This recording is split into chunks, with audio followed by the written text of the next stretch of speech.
This is Dan Dix here reporting for Press for Truth. And as you can tell by the title of this video, guys, Bitchute is under massive attack right now. In fact, it's a blatant case of theft and censorship.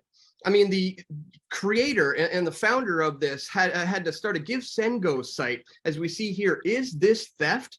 Banks won't give us our money. And of course, Bitchute is the video sharing platform that rivals the likes of YouTube, only they're not going to censor you for your political views. I mean, so long as you're not doing anything illegal, obviously, but they are directly challenging this status quo of cancel culture and deplatforming and censorship in general.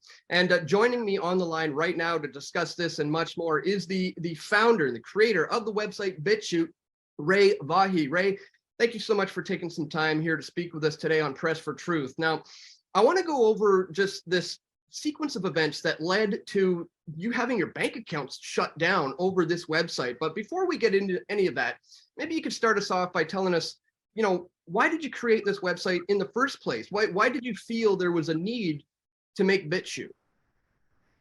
So this goes back to actually around 2015, 2016. I was a very big fan of alternative media.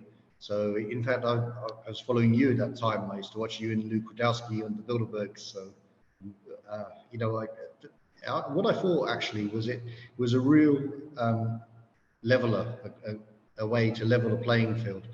Ordinary people were able to become the media themselves and really hold power to account. And, you know, YouTube at that time was just a fantastic site. You could go on there, you could learn anything. You could get a great education and you wouldn't have to spend any money for it. So I thought, this is fantastic. This is the future. And at the same time, you know, there were some really terrible things going on in the media. Like we'd had the weapons of mass destruction, the whole Iraq thing. We'd had Jimmy Savile. So basically, I thought, this is something I wanted to be involved in. And a lot of content creators were talking about very early on in around 2015, the encroaching censorship. Not many people remember this, but I know you're one of them. And it was at that time, it was so little compared to what it is now that it seems almost ridiculous, but the signs were there and it grew through 2016. So it was early 2017 that we launched Bitchute as, at that time, it was just a prototype. And it's grown so much since then, but also the attacks have grown as well, which is what we're talking about today. Well, you know, a thing like this is going to grow because freedom is popular. And when YouTube started screwing up essentially by changing their algorithms and shadow banning users as far back as 2015, 2016, 2017, it really created the perfect space for this new category of censorship resistant platforms such as Bitchute, right? So maybe can you talk a little bit about the importance of, you know, being able to have these different opinions and discussions about political topics or maybe even medical issues without the threat or fear of being shut down? That's essentially what you're trying to provide, right? Right, that's so incredibly important. I mean, if you look at just the last few years with COVID, there's been so many cases where people have been deplatformed for having points of view that were labeled misinformation at the time and now are widely regarded as the truth. That's happened so many times. So how much, quicker could we have got out of that mess if we had freedom of expression, if people had been able to talk about these problems and basically, we would have come to the truth faster. And, you know, Bitchute is a platform where we allow legal free speech. Mm-hmm. I don't always agree with it. You know, my own background is as a libertarian. Some people on there are right wing, some people on there are left wing, some people are have different views to me, but we try to tolerate everything and treat everyone equally. We want to give everyone a level playing field, no matter what their background, no matter what their race, their religion. And, you know, these used to be just the default views that people used to hold. But these days, it seems like if you are tolerant of ideas, then you just get attacked. And that's what happened to us. Well, it used to be that this is how society would progress, right? By figuring out the issues, debating in the open public square to a point where people can point out the flaws in certain arguments and get to the bottom of what the truth is about a particular thing. That's why it's incredibly important for these things moving forward. And then here you have YouTube engaging in massive censorship and cancel culture, but this has gone beyond that. Now, they're to the point of attacking you directly with your financials. This is like financial terrorism in my mind. So take us back to where this all started, where we gotten to the point now that they're freezing your bank accounts. Well, we were actually one of the first to be kicked off PayPal and Stripe. Yeah, so that was going back to 2019. So already that was an escalation, and it seemed like, wow, it can't get much worse than this. But in 2020, we were targeted quite heavily by activists out of the UK. There's so many activist groups there that don't seem to really be working towards reducing hate. They just seem to be trying to shut everyone down, trying to just completely pro-censorship, anti-freedom of expression. And actually, we lost quite a few suppliers at that time. We lost our office space, we lost hosting. During the 2020 presidential election, we actually went down for a few hours because they pulled our hosting right at that time. So, you know, that must have been planned to happen just at that time. And yeah, a lot of what we've been doing is just, you know, replacing things, because these activists just, they never want to speak to us either. We've actually reached out to the activists and said, look, come and speak to us, tell us what you actually want. And, you know, maybe we can't agree on everything, but maybe there are some things we can agree on. Exactly. It's crazy because they don't actually want to talk. They just want to shut us down. And I think there's also an element there where these guys are actually fundraising on the back of sensational headlines. So, you know, if they can get in the news and say this, like they do, they find some piece of content on Bitchute and make a large splash out of it, they actually fundraise on the back of that. So there's a huge conflict of interest. While at the same time, a lot of them are funded by big tech. So, you know, they've got an incentive to attack us and an incentive to sort of protect big tech, the monopoly. But what happened in 2020 is, for the first time, we lost our bank account. We were with HSBC since we started the company. And the banks don't actually tell you, we've been kicked off a few now, the banks don't actually tell you what much information at all. So we just got this very vague sort of reputational risk message from the bank. They did actually give us notice, which was more than we've got this latest time. So we tried to speak to them, we tried to contact them, we went to the branches. We didn't get much extra information. One thing that we got that was quite interesting, we heard from one person, was that it hadn't happened at the normal level. There's like a normal department that does this sort of thing, checks for problems with customers and removes them. But they said that our one had come from higher up. And what that means, I don't know exactly, but it sort of means that we didn't go through the normal procedure. Someone higher up maybe and didn't take it a big, like, significant number for you? Like, you don't have to give out the figures or the numbers, but is it something that's essentially really affecting you? That was a 5-figure sum. So So what happened? And this is a bit complicated. So we got our notice and we found another bank, and we went through all the application and everything was looking good. And then we came to transfer the money from HSBC to the new bank. And then as the money reached the new bank, they contacted us and said, we're shutting down your account as well. Actually, at the time, I was probably naive because I thought, oh, that's just really bad luck. Like, what happened? That's really strange. But given later events, which I'll come to, I'm leaning more towards there's an activist in HSBC who really doesn't like us. So Right. the money went back to HSBC, but by the time it arrived there, we'd already run out of our notice period, so we no longer had access to any accounts, and it went into holding at HSBC. So we tried to, we eventually got a new account. That was quite difficult for us to get another new account, and then we tried to get HSBC to transfer to that account, and then we just had met endless, like, being run around in circles. We couldn't get them to do that. So we opened a complaint. We went through the HSB complaint process, because that's something you have to do in order to progress it to the next level. That didn't work.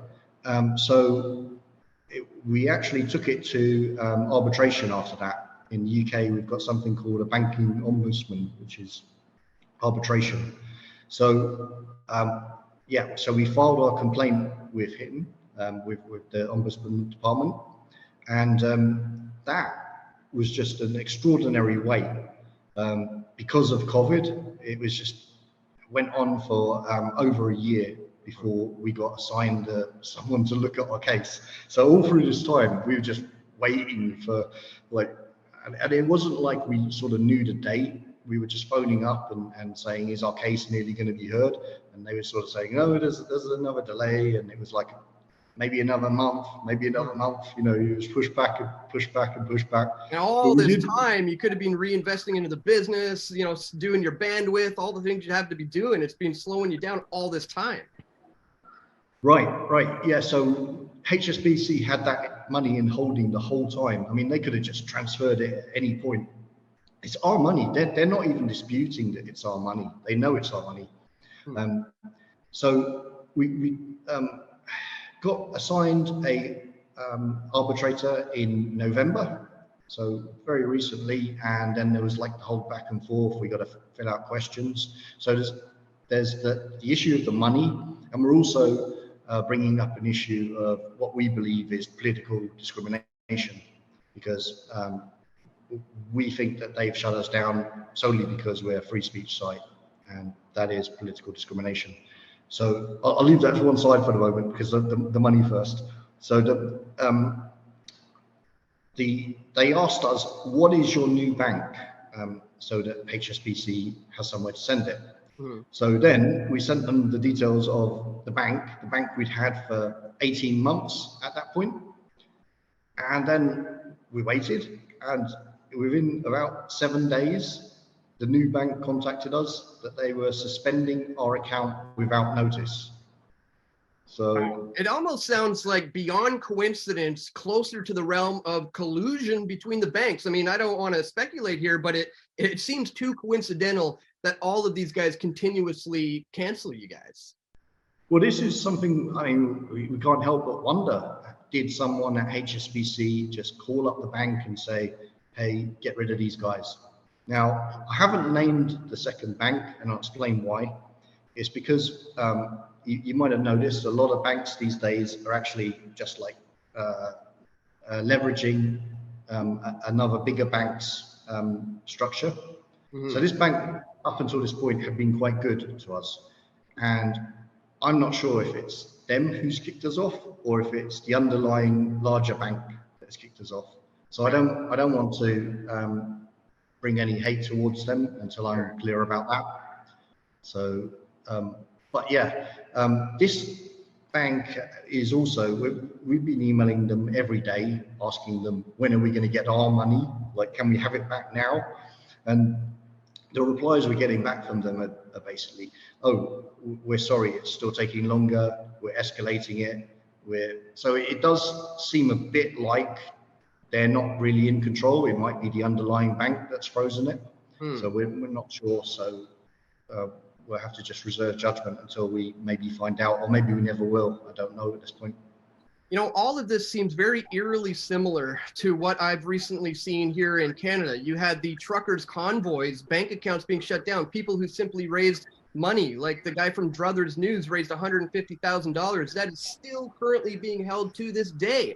And in fact, here in Canada, we have something called the Anti-Hate Network, and it received funding from the Canadian government. And there were activists within that group who actually contacted some of my sponsors and said, hey, did you know that this guy who you're sponsoring sometimes says negative things about the LGBTQ plus community? Do you really want to support a guy like that? So on the back end, there was these activists trying to get me shut down financially. Thankfully, my sponsors were like, we are in full support of Dan's views. But this seems to be an ongoing trend. And so it really begs the question, Ray, is it possible, or should we now be thinking about moving towards a time where we do not deal with the banks? Or is it possible for a company like yours, for example, to do this outside of the bank's control entirely, maybe through crypto, maybe through some other means?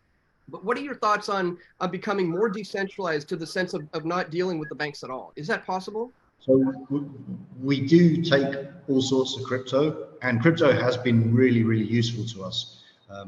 I love crypto. I mean, the adoption rate is still lower than it needs to be. We need more people using it, basically. If everyone was using it, then it would be great. But quite a small amount of our, I mean, probably in the 5% range or less of our total user base uses crypto. So I don't think it's quite there to support the whole platform yet. Plus, there's still a lot of things that are very difficult to do, paying wages basically, and paying taxes even, that are very difficult to do without having access to a bank. Right. So I think we should be moving towards crypto. I think that's definitely a good thing to do, and people should be learning how to use it and using it as often as they can. But I'm afraid to say that we still do need the banks, Right. unfortunately. Well, like you said, hopefully, you find the good ones that haven't been infiltrated by this activist community who is engaging in this cancel culture, really. And I'm sure they exist. I'm sure they're out there. I hope and pray that you do find the right bank who's going to do the right thing here moving forward. So you have launched a Go Get Funding campaign, I believe is the website. GiveSendGo. GiveSendGo, sorry. Yeah, they're a great company. Again, a lot less likely to censor from somebody like GoFundMe, for example, who's shut my campaigns down. So I'm glad you went with GiveSendGo. They're good people there. Tell us about the campaign and where people can go to find it and what you hope to get from that. Right. So, I mean, this is a kind of strange situation where we have money and it's locked in two separate bank accounts that we just can't use. So the idea was that we set up a GiveSendGo account to get some money in quickly so that we've got liquidity just to make sure that we can pay our bills, pay for servers, pay for everything. And I wasn't sure what the reception would be when we put it out, because it's a crazy thing to say, hey, we've got money, but we just can't access it. But it's been phenomenal so far. We've had so much support, so much encouragement. We actually set the target at £100 because I wasn't even sure what people would say, what they would do. But at the last check, I think it was like 12,000 UK pounds. So people have really stepped up to support us, and I'm very grateful to everyone who has. Yeah, that's fantastic, because the truth resonates with people. And when you're doing something like what you're doing for all the right reasons, that's going to attract people to support the effort moving forward. So that's great to hear that it's been going well. And it's really also about bringing attention to this, because we sat on this for quite a while thinking we're going to go for the Ombudsman route, we're going to wait to see what happens, we'll eventually get our money back. But it's now almost been 2 years. This is ridiculous. People need to know that this is going on, because today it's happening to us, but it's going to happen to more and more people. And these banks are just out of control. And maybe the only thing that they do respond to is activism back at them. So people feel encouraged to contact them, tell them that you're dissatisfaction with what they're doing.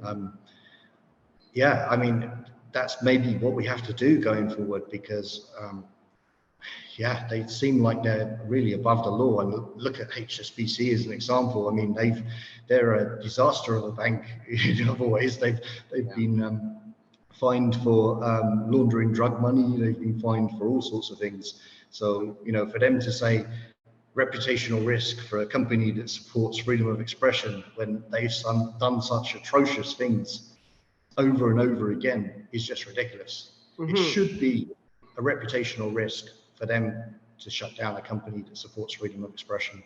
That should be the real reputational risk. And I think that's something we're going to have to do better at, that sort of activism, to make companies aware that there is going to be some sort of fallout if they start doing this stuff. And maybe that's the way we stop them from doing it.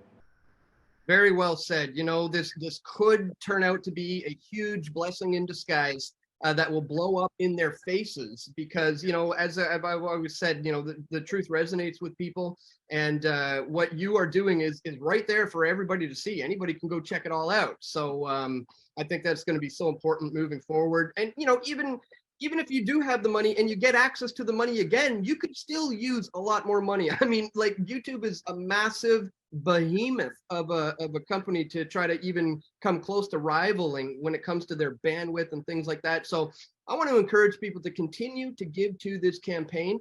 I'm going to have links located right in the first link in the description below. These are the kind of guys we need to be supporting moving forward.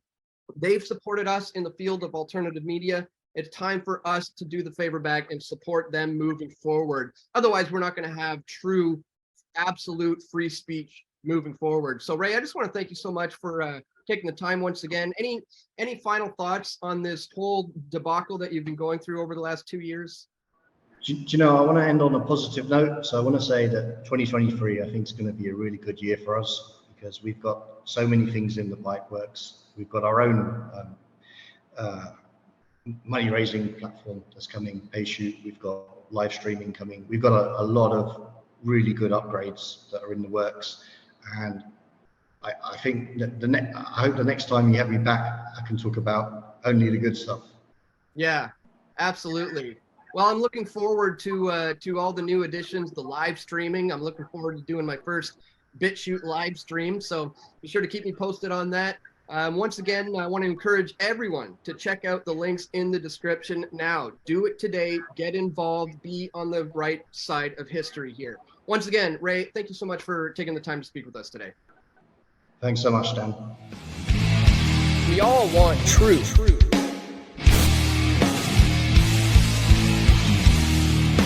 The truth will set you free.